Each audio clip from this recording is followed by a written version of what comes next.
Your ass is grass, and I'm gonna smoke it! Here we go.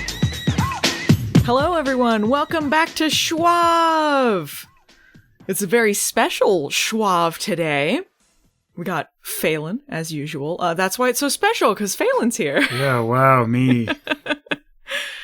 We also have, once again, returning, he was on Charmed Rewind before, now he's on a Schwab proper, the creator of the CarMan theme. We got Peter Hunter here. Thank you. It was a pleasure to be here and watch New Charmed for the first time on this podcast, much like I watched Old Charmed for the first time on this podcast. Having sampled both shows, which would you say was the more entertaining experience? If death is not an option, I choose Original Charmed. Original Charmed, and it's not even close. Didn't you have a good time with people in bunkers and moping? Like, I mean, I said this while we were watching it, and like the CW has a problem where they created like the monster that is Riverdale, and they're trying to like emulate it a lot. And the thing with Riverdale is everyone is way too emotional. But with Charmed, there are no emotions. No one feels anything.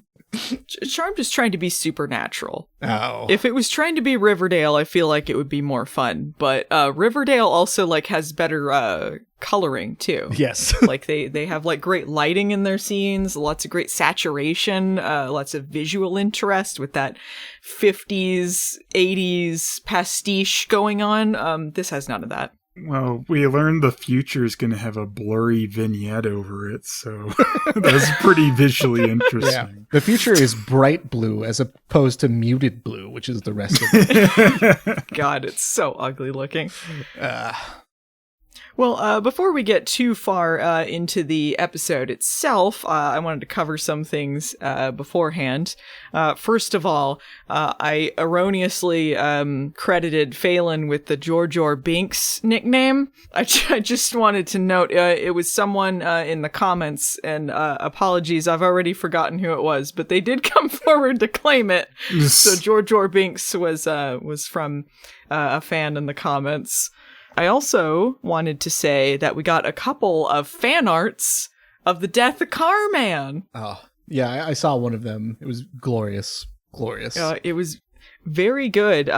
Wesley Sanders 253 on Instagram did a Death of CarMan fan art in the style of Death of Superman and also Goosebumps, kind of a mix of both. And there was one on Twitter from Salazar Art Nation. So thanks, guys. Those were really funny. Thank you for paying more tribute to CarMan than this show did.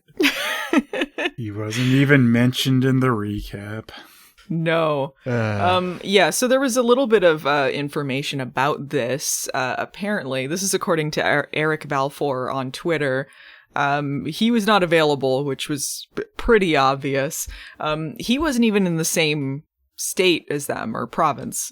He was somewhere else in Canada, and he didn't want to go back to Vancouver and leave his family during COVID, so they ended up shooting his stuff somewhere else entirely and then screening him in, which was pretty smooth because I didn't notice that he wasn't even in the same place as them. Yeah, they did keep him out of the same shots for the most part, though.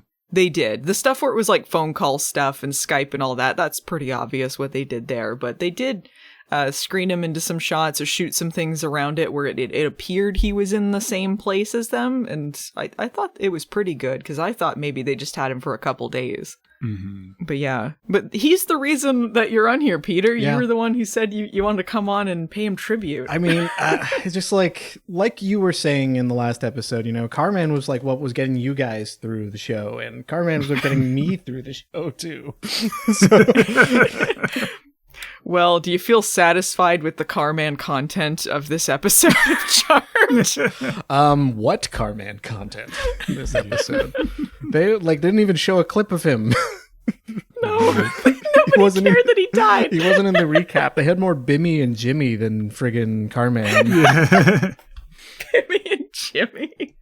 It's true, though. You never know that someone Macy supposedly loved at one point had just died.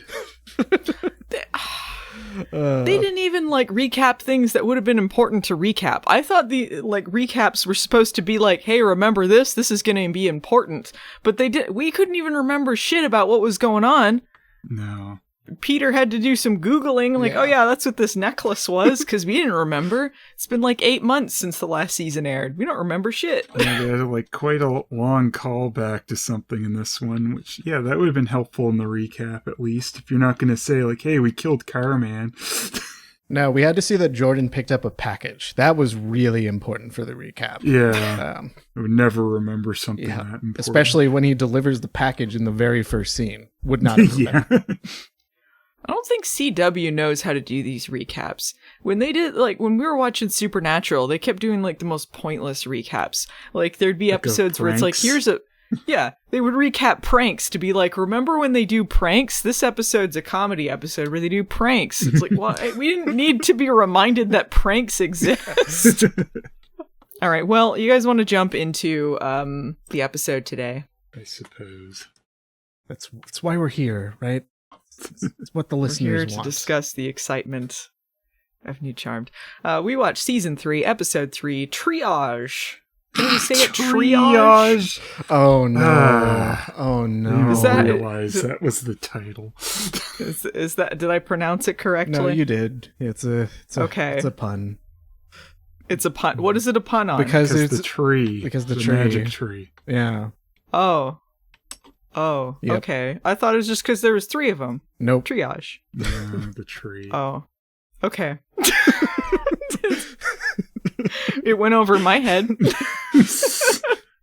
They got me with that one. Ha ha ha ha. Triage, shut up.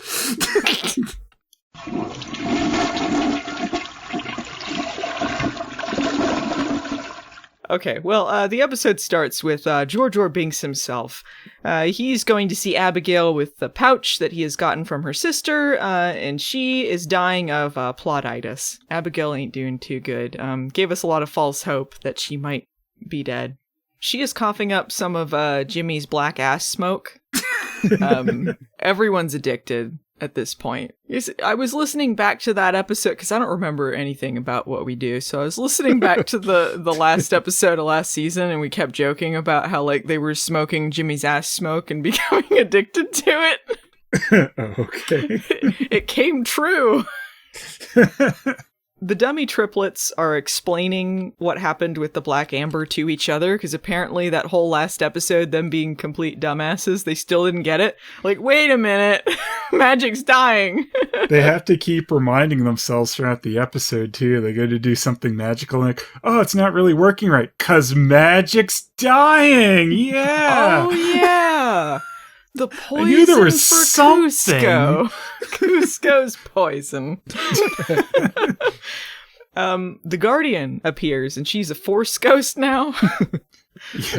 And she's coughing, oh, you're sick. It's she's dead. Who cares? What? Yeah, why? This is the same problem with the old series, too. Whenever things would happen to Grandma Ghost, it'd be she's fucking dead. Yeah. Why are we worried about her? She's dead. Is she going to be extra dead? Yeah. Oh no, the ghost is sick. The Guardian's gonna die. What will we do without the Guardian?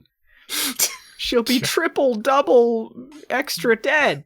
Thing they'd probably easily forget about. Was there someone we used to talk to? Oh yeah, the Guardian.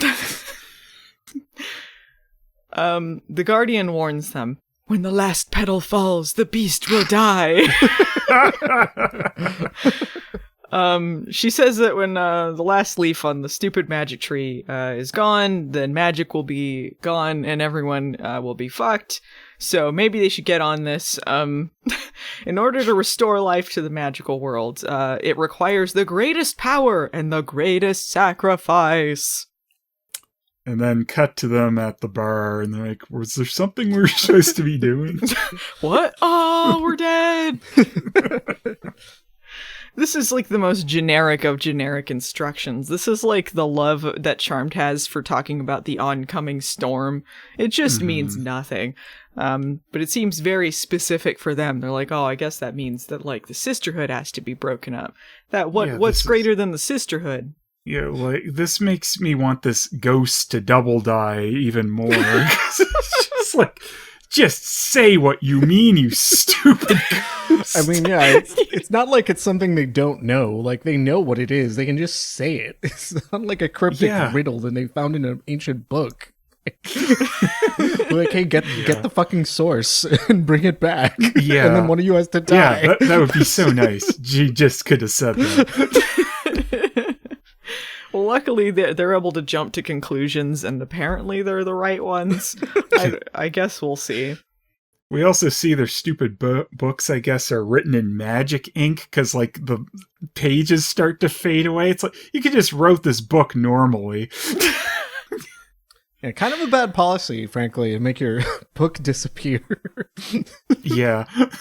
Oh, and if magics disappear, oh, I couldn't read it. It disappeared.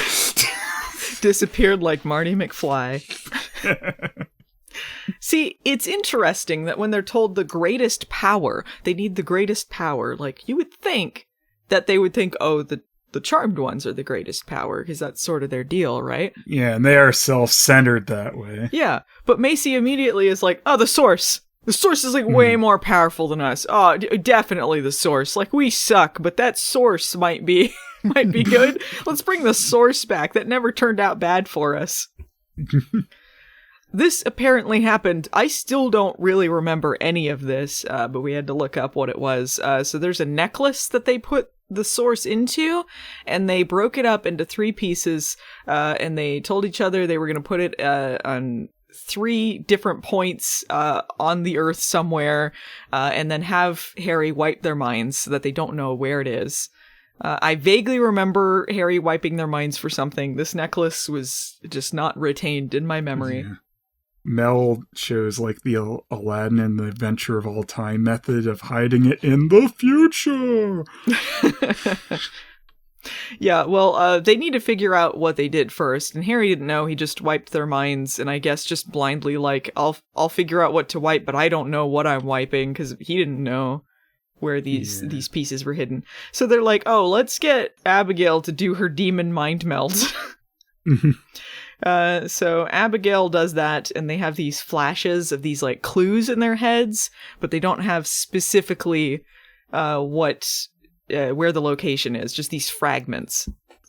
Good thing it was, like, all things they could piece together with clues, because what if someone just chose somewhere random, like you'd think maybe they would if they didn't want to have any way to track this back later.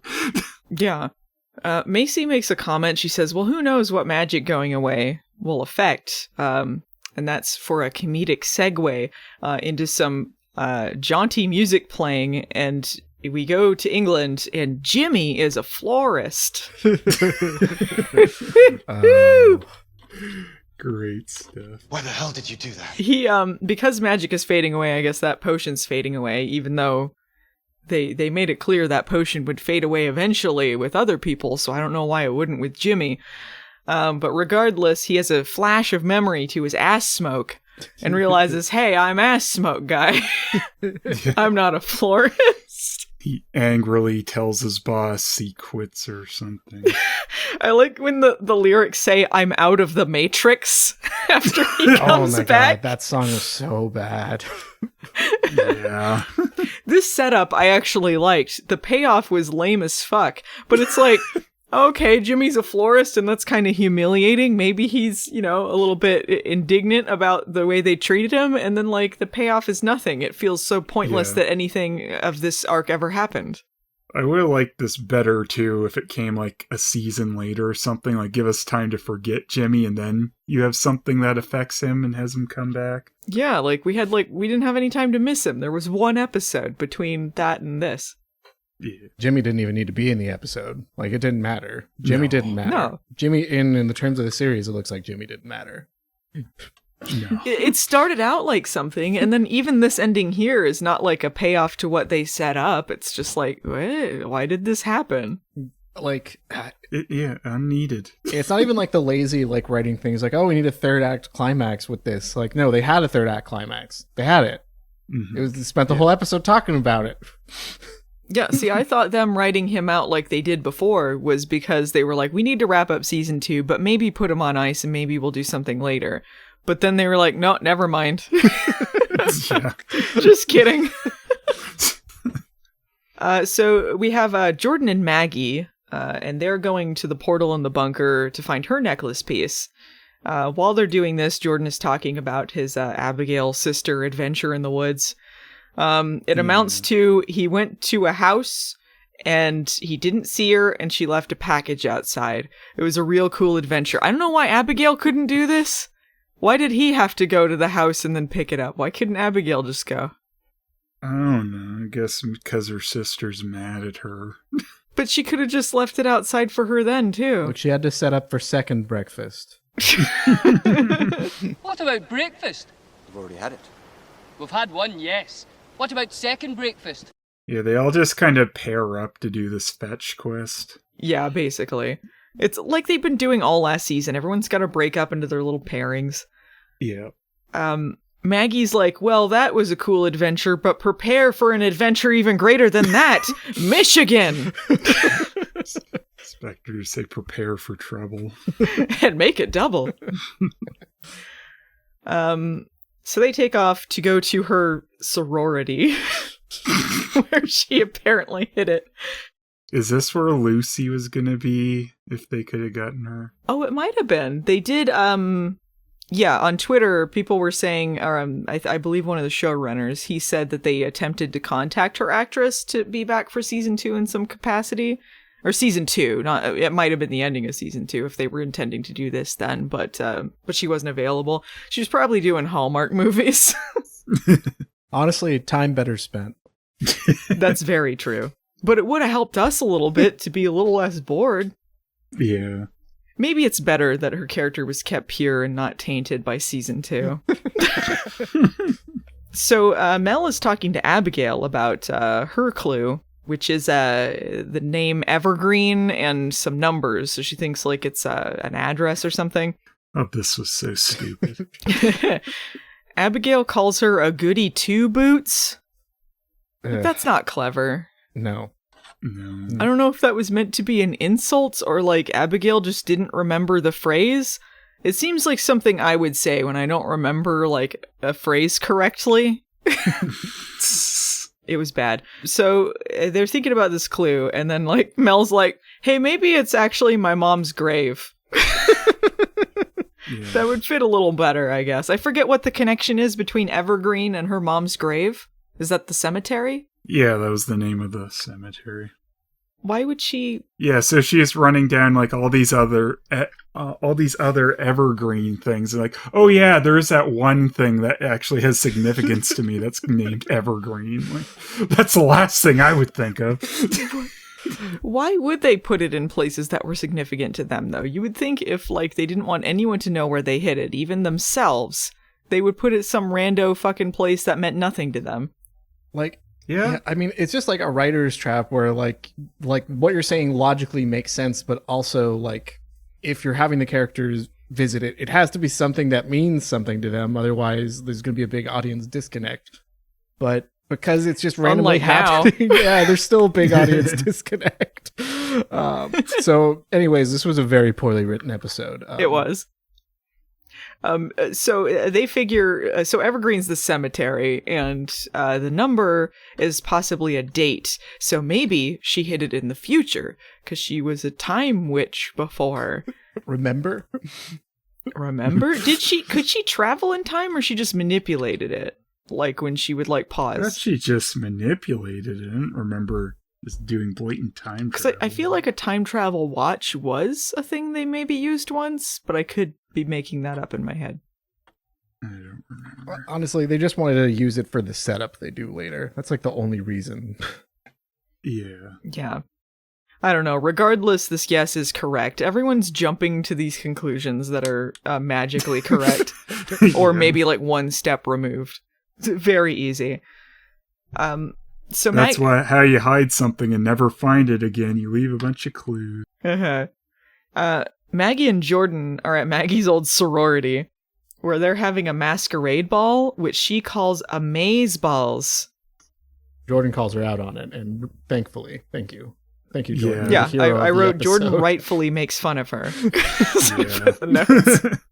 Why did you say that name? And he's like, hey, how are we supposed to get in if you're supposed to be dead? Which calls, I didn't remember their status at that point, but yeah, they're still supposed to be dead. So what was up with like CarMan's YouTube video saying, find my girlfriend Macy? Wouldn't people be like, hey, she's dead?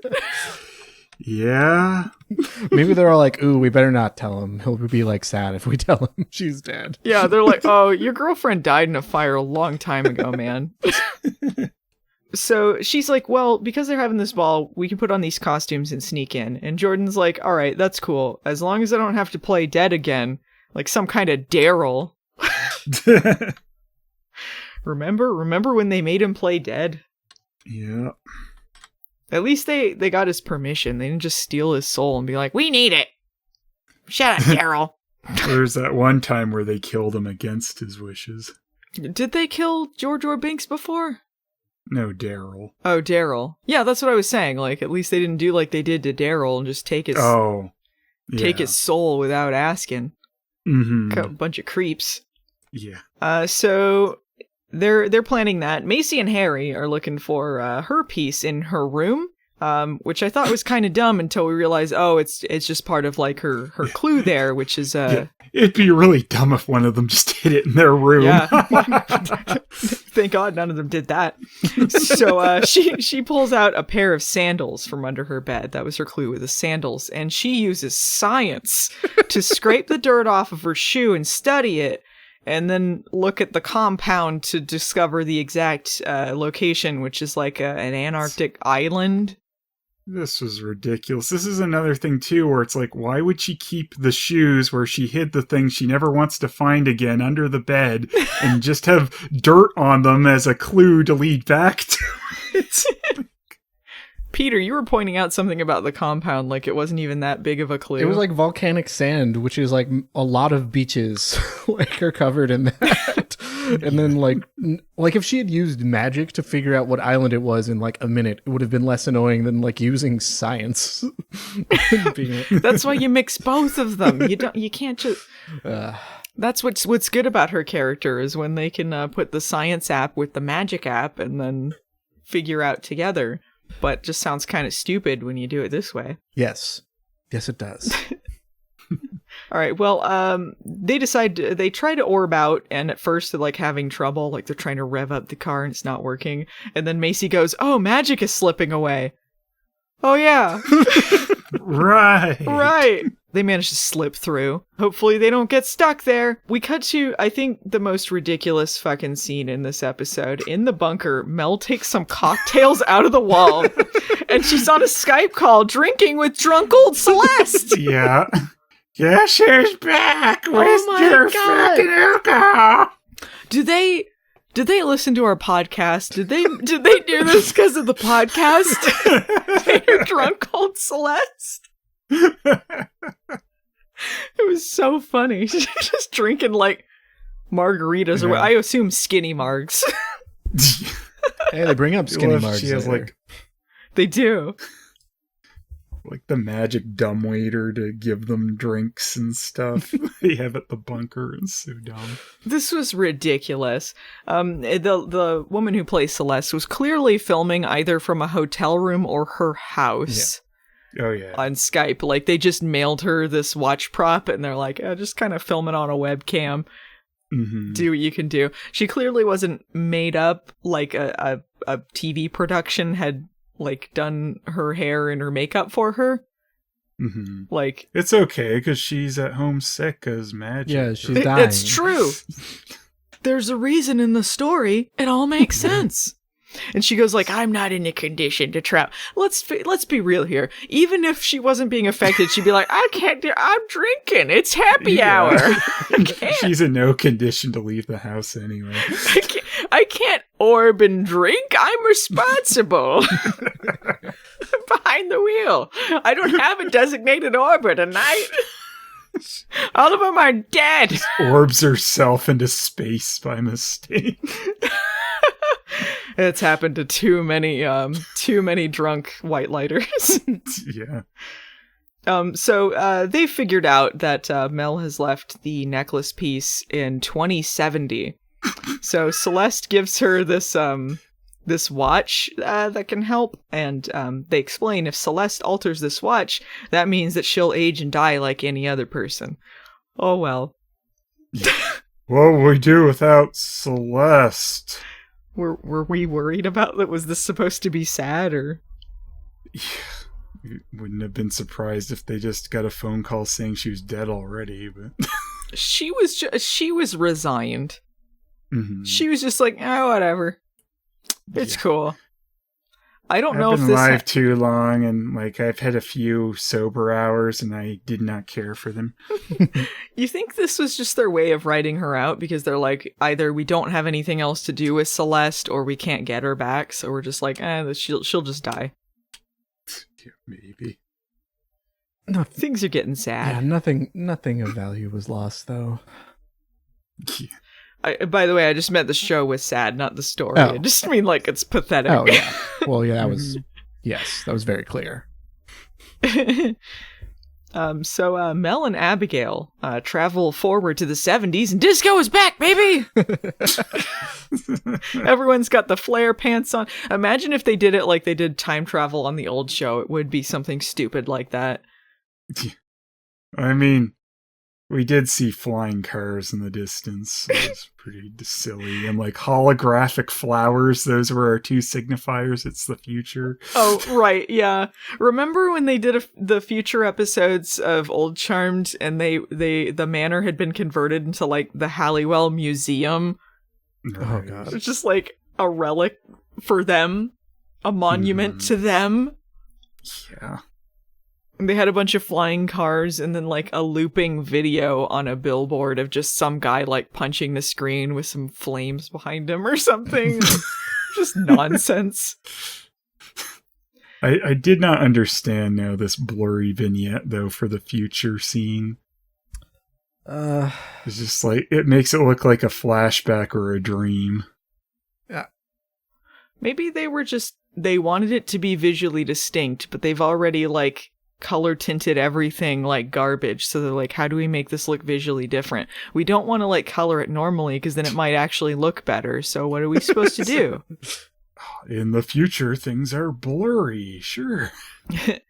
Mel does point out the world is still there, so if the world was ending, something happened to save the day. And Abigail says, all right, well, we got about half an hour to find the necklace and get out before, I don't know what happens when the watch runs out. They're just trapped there. Yeah.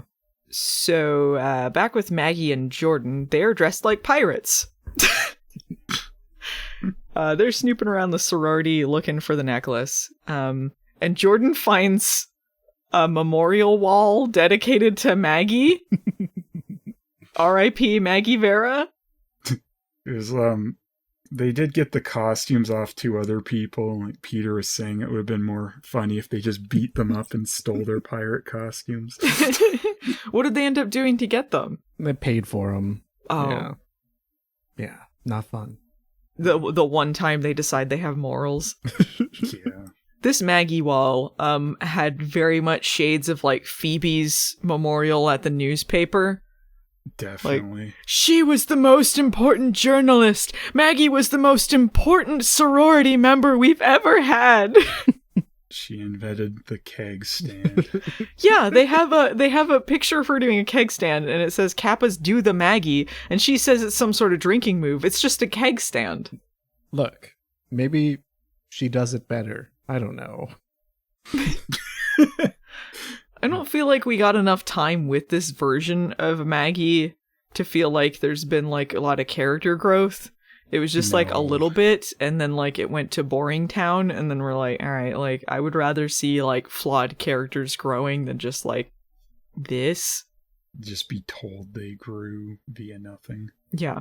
Maggie is looking in a secret compartment or something, and she finds some pot gummy bears.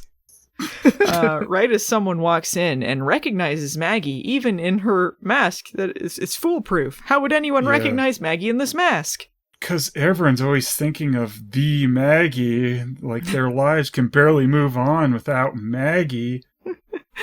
You think this is what you were talking about? Like maybe Lucy would have been this character? Yeah, that's what I would think. It would make more sense too, because Lucy was like a little bit closer, that maybe immediately she'd come in and be like, oh, Maggie.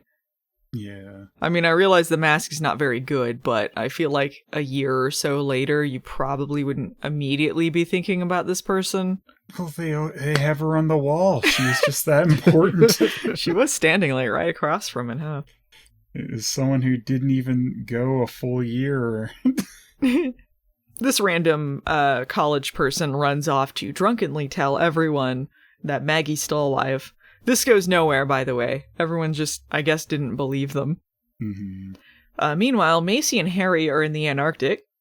Macy casts a spell on her shoes so that they will walk to the spot that the necklace is hidden in. It looks so bad. You could tell it's just someone with fishing wire. Is this where that Bible story comes from, where you see like 2 sets of footprints in the sand? Yeah. That was Macy Vaughn's shoes. I didn't buy that this area was that cold either. They just tinted it super blue. Yeah. I mean, I like that they used a practical effect for the shoes. What do you know? Haven't you heard of suspension of disbelief? Meanwhile, we have Mel in the future. She grabs the necklace out of her mom's grave, and Abigail notices Mel's grave nearby. Which is all overgrown compared to her mom's. Yeah, they were all taking care of her mom's grave, but like no one gave a shit about Mel's.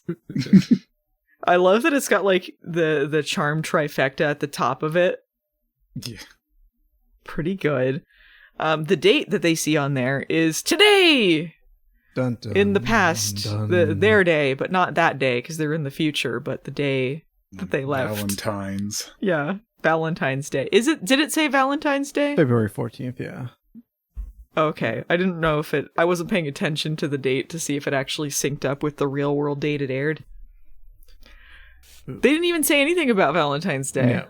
They didn't know. That's interesting. They could have used that opportunity to complain more about not having dates. They could have brought up CarMan. Yeah.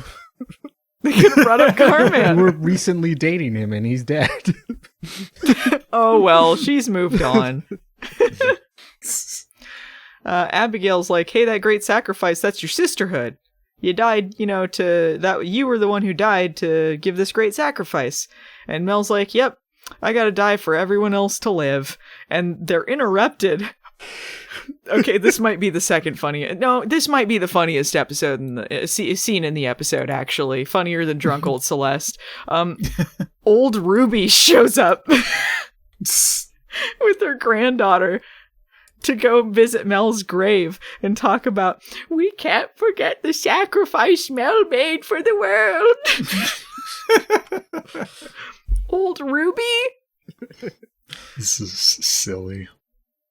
This feels like in Old Charmed when they had the flashback to like the 20s when they're all like flappers and it's like, oh, everyone reincarnates because you're always in their lives. The same people are in your lives all the time. And then they have neighbor Dan there as if he's like the most important thing in their lives. Like, why is neighbor Dan here?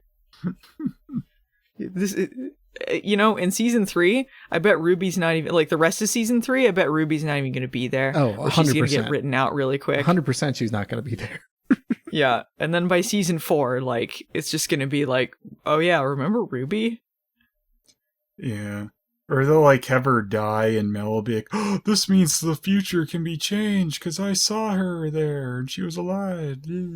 How often are they gonna cycle through Mel's girlfriends? Yeah. Just let her have a girlfriend show. Not Abigail, but let her That's have a what they're girlfriend. hitting towards, though. Abigail. Please don't. Please. Spare us. We can never forget the sacrifice the audience made to not see Mel and Abigail together. I'm in need of a guilt remover spell. Abigail tries to have a sympathetic scene with her. She's like, well, you could stay in the future. And Mel's like, no, that's not how it works. I gotta go and sacrifice myself to break up the sisterhood. And it's like, well, wouldn't the sisterhood be broken if you just stayed in the future and never went back? Yeah. She's like, can't hear you, too busy dying. Everyone is just like, they just have a death wish. They're like, no, please kill me. No, kill me, please. I have to escape the show. Please, let me die. We're kind of hoping Abigail might kill herself too. It's like, oh, that'd be cool. Yeah, that would have been cool. You know, this episode also rang really hollow because it was right after last episode called Someone's Going to Die, where everyone was like, am I going to be the one who dies? Like, every scene, every episode, they have to be like, say your goodbyes because you're going to die. And you know they're not going to die. No. Well, what do you know? It's not every day you see the stupidest thing you've ever seen. They keep, threatening you with a better time and never give it to you. I will say throughout this whole episode, it's a whole like ticking clock plot element, of like magic's fading away. You have to do this before magic goes away. And like, there's no urgency at all. Like, they're just like taking their sweet friggin' time, like very unemotionally grabbing things. Yeah. No, you don't feel like there's no tenseness to any of this. There's no like, oh my god, they gotta get it. Even when they say like, we have half an hour, they just kind of futz around in the graveyard for a little bit and then leave. Absolutely everyone has a long drawn out conversation, like they have all the time in the world to do this. Yeah. They could have had these conversations after they got back from their respective locations too. There was no reason to be sticking around there. No, they have to shoe in that anecdote that leads them to the next clue to find the thing. Like, that's the only way this could possibly happen, right? So Maggie and Jordan have escaped to the roof because that's where you want to go, up. This is where they have a long drawn out conversation. Yeah, they have a long drawn out conversation and they're like, hey, I know that last scene we kind of set up like, oh no, maybe we'll be discovered, but actually Maggie's like, she was 4 skinny marks deep. So it's fine. So bad. Throwback to the skinny marks. I love it. The show sets up all these things like, oh, never mind. Like, oh no, we have half an hour. Oh no, let's go. Oh no, this this lady discovered us in the sorority. Never mind. Let's just hang out on the roof and talk about stars for a while. They have this conversation where Maggie's like, hey, we were supposed to go to the corners of the earth to hide our necklaces, but I went to my college. That's pretty pathetic, huh? And the audience goes, yep. And George's like, well, at least you didn't hide it in your bedroom. That'd be worse. Yeah. That'd be pretty fucking stupid, wouldn't it?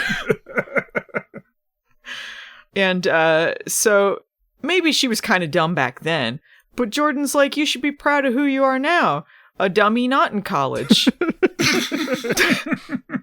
But Maggie interrupts his inspirational speech. She interrupts him to say, hey, it's a full moon. I want to give my own speech about the stars. I don't have time for your shit, Jordan. Is Maggie fired too from her safe space job as administrator or whatever? I feel like that job ain't coming back now that CarMan's dead. Yeah. I feel like when your boss dies, you're probably out of a job. You were hired because of favoritism, nothing else. This could just be hope on our part, because good God, I do not want to go back to safe space. They're talking about the stars. Like, she's saying, like, oh, me and my dad had this thing about the stars. If you're looking up and you see the same stars, you're really not that far apart. And she's talking about her favorite constellations. She mentions the jewelry box constellation. They're going to space. They're going to space. We knew it all along. Oh, I would have loved it. I would have loved it. It would have been amazing. If they went to space, that would be pretty damn good. That'd be really cool. So they do the opposite of that. Yeah. They take us into hell, as far from space as they can get. So they're going over the star names in this jewelry box, the constellation. Its scientific name or specific name is similar to the sorority name. It has Kappa in it. And that's when she realizes that it's not the sorority at all. It's actually somewhere else. Somewhere else in the world that's far, far away. But before that... We get to see Macy and Harry at the beach, where sinister music is playing. Macy picks up a seashell so she can show off and say the scientific name of the seashell. And she's like, well, I mean, if I'm gonna die, I might as well make the most of it by naming seashells. He's like, you know the exact right thing to do. Wow, tell me more. I've never been more turned on. Whisper sweet nothings to me, Macy. As in, talk about nothing. We're going to stare deeply into each other's eyes and speak in monotone. Yeah. As if nothing matters. And nothing does matter. Nothing does. does. Nothing really matters. God. Nothing really matters. Anyone can see. I'm just like, is she a better actress than this? Because she was horrible this episode. Like, she was awful. Honestly, she's been the strongest one, but yeah, they haven't had a good rate so far since season 1 ended, basically. Oh, man. Well, yeah. That whole, like, this is supposed to be, like, emotional moment between someone you ostensibly love and just no emotion at all. She, like, doesn't crack an expression the whole time. It's so bizarre. I don't understand the tone of the scene either. It's supposed to be sad, but it's, like, creepy. It is a little creepy, yeah. I was going to take you to Paris. Maybe I can die instead of you. No, idiot, you're not in the sisterhood. But why not? Just like the urgency and just trying to make you feel like one way about anything. Just either she's going to die or the world's going to end. Just none of that comes across. Yeah, they dance on the beach to silence, but there's no meaning to it. Because, again, they followed up an episode before this where everyone thought they were going to die and it didn't mean anything. And also, like, it's a main character. It doesn't feel like they're going to go there. Like, if you're going to set up stakes in this show, set up things that feasibly could happen. Because we know, like, 3 episodes into season 3, we're not going to kill off Macy. Mm-hmm. I mean, and we already saw that Mel was the one that did it if they were going to kill one off. For a brief moment, I was like, oh, maybe Melonie Diaz just wants off the show. They've done it on Charm before. They have. But no. So they dance on the beach. We get a scene of drunk old Celeste coughing up some smoke at Mel. She's like, hey, what'd you see in the future? And Mel's like, everything's gonna be okay, Celeste. Abigail's worried. Because she's gonna do something. No, she's not. I don't know why they keep setting up these scenes with Mel and Abigail as if like some romantic thing is gonna bloom out of this. It all feels so hollow. Mm-hmm. So where was Maggie's piece? Yeah, they never really. She just kind of showed up with it. It's in her fucking room. What a fucking dumbass. Yeah. I'm going to give myself a pat on the back for taking like 40 minutes into the podcast to screw up the sisters' names.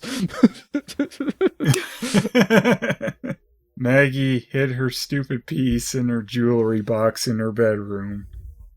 Yeah, she put it in her jewelry box in a hidden bottom, and then they act like this is so clever. This is worse than hiding it in the sorority. They were supposed to hide this on the ends of the earth. And she's like, I know, my room, in my jewelry box.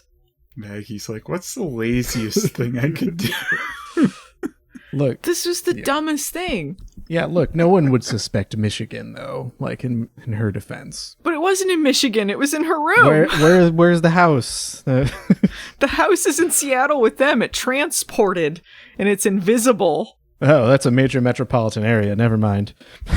Yeah, it's invisible, though, so it's fine. Yeah. Sit back, relax, and enjoy my top 10 reasons not to move to Seattle, Washington. Yeah, so Maggie cries at Jordan and leaves because she thinks she's going to die. It's a really sad moment. We're really tearing up over this. I think Jordan has the gall to say it was clever. Like, okay, you can at least not be so blatant with your lies, Jordan. He's not a very good liar. No.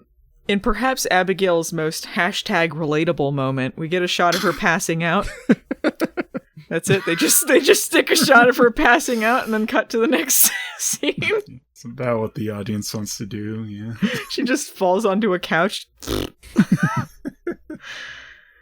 So in the bunker, the girls take their necklace pieces, they summon the source's power, seem to have no blowback because of this, summoning the source and all that. They all argue about which one gets to leave the show. Yeah, they just fight over it like, I'm gonna die, no, I'm gonna die! Please, set me free! The power of 3 will set me free! And Mel's like, yoink, and runs into the tree room. Tries to get in there quicker than them. She shoves the necklace into the black amber along with her hands.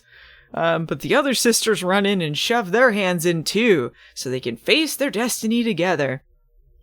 But I guess, I don't know. We're just like, maybe they'll all die. Oh, the wishful thinking. Yeah, wouldn't that be great? So, I guess Mel must have taken the brunt of it. 'Cause she's the only one who starts turning, like, veiny. Maybe because she's holding the necklace or something? Maybe.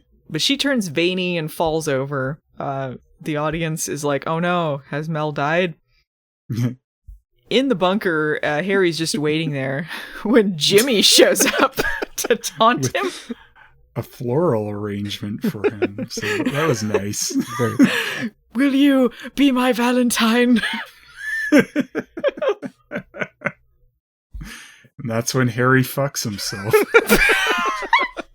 Is it masturbation?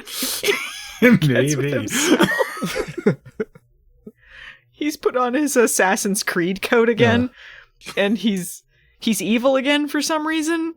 I thought he was on the turnaround there. Yeah, he seemed like he wasn't quite that evil before they drugged him and threw him in England. I mean, I guess I do see where he's coming from there. That wasn't really the act of a hero. This was so stupid. Him and Harry fight, and Harry ends up stabbing him. It's a real easy cleanup. It's like a 40-second fight. He's like barely there. Yeah. They wanted to outdo the Aunt Viv fight. Oh, I think it was slightly bigger than the Aunt Viv fight, but yeah, not by much. You cared a little more in that, like, Jimmy was interesting at one point. This is the second anticlimactic, supposedly big battle they had in the dumb bunker in a row, though. Right. This is like levels of like when Supernatural was fighting their big bad in a hotel room. Yes. Pretty sad. Jimmy's like, oh, nice knowing you, Harry. And then he returns to the ass smoke from whence he came. Yeah, Jimmy's just acting on faith, too, that because magic's all messed up right now, he can kill Harry and they're not connected and he won't die. But, like, I thought... Right. Why didn't Harry die? They were restoring magic at that very moment. Yeah, I guess he died the second before it was fully connected or something. I don't know. Again, does Harry not care that, like, he's not going to be whole ever in his life? Because this was, like, a piece of him.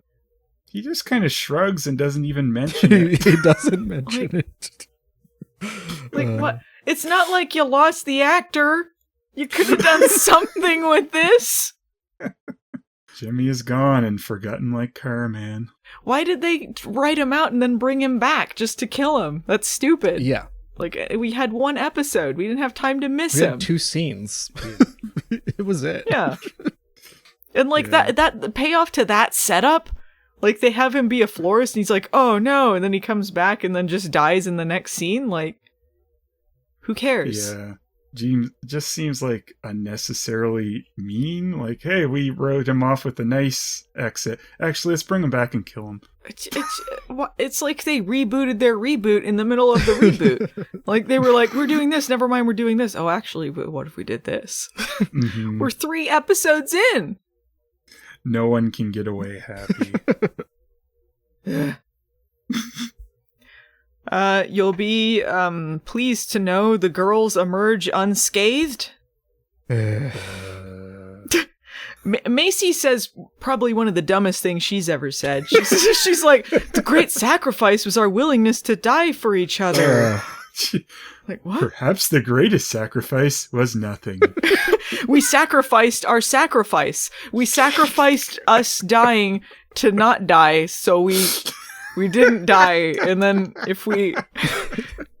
it's like, God, it's they're going for like something like overly philosophical so people don't question it, but it's so stupid. No, it like doesn't sound even fake smart. No, it's like no basis in anything like logical at all. So everyone's immediately like, wait a minute.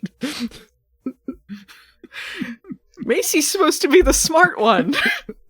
No, she's only like, she knows like a couple of shells, scientific names. Yeah. She doesn't have an app for this. She doesn't know. They all try to have a big group hug, and then an energy force blasts them away. They can't touch each other. Uh-oh, SpaghettiOs. Yeah. You know what? That was the right reaction to that. So, we see Abigail next. She's cool now. She's all healed. And she finds a note from her sister with the pouch. And the note's like, hey, me and Mom don't really want anything to do with you. Here's the items you wanted, but don't contact us again. So, yeah, I really relate to her and her mom not wanting to see Abigail or have anything to do with her. Instantly a much better character than Abigail. Yeah, that's that note's actually from the audience. We actually really don't contact us again, please. It's not us, it's you. Abigail cries and pissily destroys the room like Tommy Wiseau. You must be kidding, aren't you? If only she could have ended it the same way and magic blasted herself in the head. Everybody betray me. I fed up with this world. This is almost as good as when... Didn't she, like, angrily burn a roast or something last season? Yeah. Like, she was mad at a dinner with Jimmy or something, and then she angrily burns a roast? Or was that... Was that Abigail that did it? I don't know. It could have been Mel. Somebody angrily burned some sort of food. Anyway, the important part of the scene is that she finds this glowing little skeleton statue, and she inhales some yellow-tinged ass smoke, and then her reflection is a dumb demon face. Mm-hmm. And I guess we're supposed to be intrigued, scared. Cliffhanger, yeah. Maybe. Who knows? Is she the actual Conqueror? Were they throwing us off with Aunt Viv? The real Conqueror is, Oh, maybe. I'm so sick of, like, someone inhaling something and becoming the new magic power. You know what I think it was? I think that CarMan, was meant to be the Conqueror, and because they couldn't have him anymore, they were like, bring Aunt Viv and, like, finish her off and say it was a red herring and have it just be Abigail or something. Sounds about right, because, yeah, we did call him the Conqueror before, so... But that's the end of the episode. Good. All right, let's get to the fun part. We need to figure out who our Margoyles are. Oh. All right, so who's the standout loser of the episode? And I would like to start with our special guest, Peter. It's Bimmy and Jimmy, like, hands down. he gets brought back and then he just gets murked off. They don't even show him getting stabbed. Like, he just dies. Yeah. Yeah, that's pretty bad. That was sad. All right, Phelan, who's your Margoyle? It's Maggie. Her hiding her piece in a jewelry box in her room. Dumbest place she could have hid it. Like, honestly, all of them are really dumb for leaving clues behind, because you could just have it completely disconnected if you really didn't want to find these things again. But yeah, your bedroom. Like, Maggie, get out of here. Well, Phelan, once again, we have a double Margoyle. It has to be Maggie for me, too. That was the dumbest thing she could possibly do. Pretty stupid. I never want to find this thing again. I know, my jewelry box. Can you imagine? The moment she tells her sisters that's where she hid it, they'll be like, what the fuck, Maggie? I went to the Antarctic and you hid it in your fucking jewelry box? You just went to the next room, you're like, I'm not going anywhere. Jordan said it was clever. Jordan's dumb. He got mad because someone stole his first aid kit. He is not the brightest, not the most colorful crayon in the box. All right, guys. Let's wrap it up with our thoughts on this episode. Peter, what'd you think?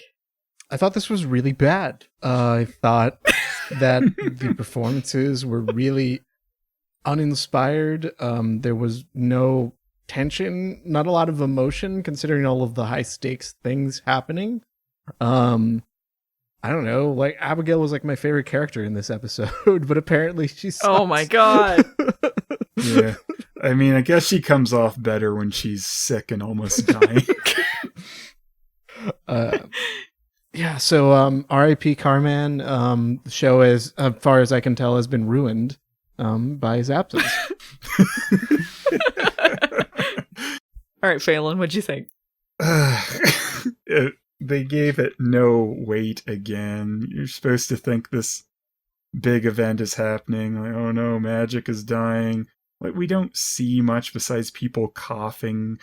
Abigail has a cold. And stupid charmed ones, of course, aren't really affected because they're the most important thing. They'll feel it later. Yeah, I could have given him a couple of coughs. Just throw a couple in there. Yeah. Just everyone has a bunch of dull conversations while on this magic fetch quest to find little trinkets that they hid very poorly. And then Jimmy dies for seemingly no reason in the end. Yeah. Yeah, not very good. I did not care for this episode. I will be very excited after next week when the season 2 arc is complete and they can get back to, they could start a new arc and then start doing Nevermind on that arc. But I'm just kind of sick of season 2. Yeah, they'll have new things to screw up, but I'm just done. It just seems hollow and pointless.